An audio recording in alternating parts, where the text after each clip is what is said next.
I am gay and here's why I'm thankful to my wife.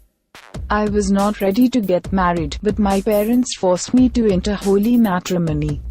I gave in thanks to my parents' emotional blackmail and tied the knot to Suyanshi on November 2014, and life was never the same. It was a golden night, the one that men can't stop dreaming about.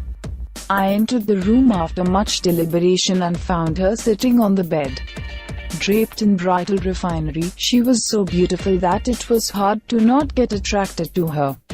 And I tried my best to do the same, but I failed. I tried to make love to her, but I failed. I gathered all my courage to besiege her because my parents told me that everything will be fine once I am married, but I failed. The night passed and I thought it was best to sleep and let the awkwardness die a natural death. Next morning I found her sleeping beside me. I got up hurriedly, took a bath and went for a long drive.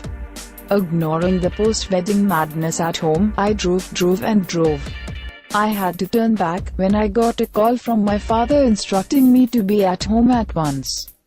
I reached home, only to find everyone busy discussing the much-anticipated pug ceremony that was to be held later in the night.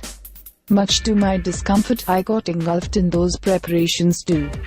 I ignored Suyanshi the whole day and she went back to her parents' home at night. She returned after a week and unfortunately, I was not happy to have her back. She was right there, inside my bedroom. And I couldn't help notice the strange anxiety in the air. I tried my best to suppress all the discomforting thoughts and pretended to be the perfect husband, but as expected I failed yet again. I could see her making extra effort to make me notice her. But she too had her share of failures, and this was just the beginning. When everything failed, she tried to talk to me. But I chose to sleep through this nightmare of a night. When I woke up, she was standing beside the window. She appeared similar to how she was last night, but her eyes were weary. She saw me wake up and before I could get out of the bed, she came to sit next to me. I knew I had no escape, at least this once. She was bold. I was surprised. She asked me what my problem was. I kept quiet. She raised obvious questions. Do you love another girl? Is there any problem with me? She kept talking and I kept mum. She went to the extent of shaking me up and demanded an answer. At last, I chose to be honest. I declared clearly, I am gay. My parents forced me to marry you, so that they could hide this fact about me, which sadly embarrasses them. Her eyes bulged out of a shock.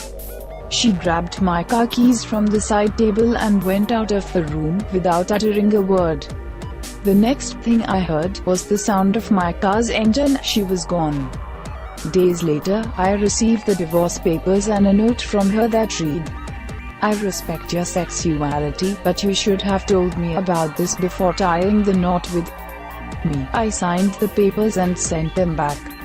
But sadly, I didn't find the courage to reply to her note.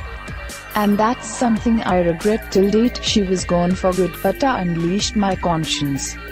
I know we won't meet again, but I'll always be thankful to her for teaching me to be honest about myself. I finally learned to respect my sexuality, and I have left the world of those who don't. I am happy being myself.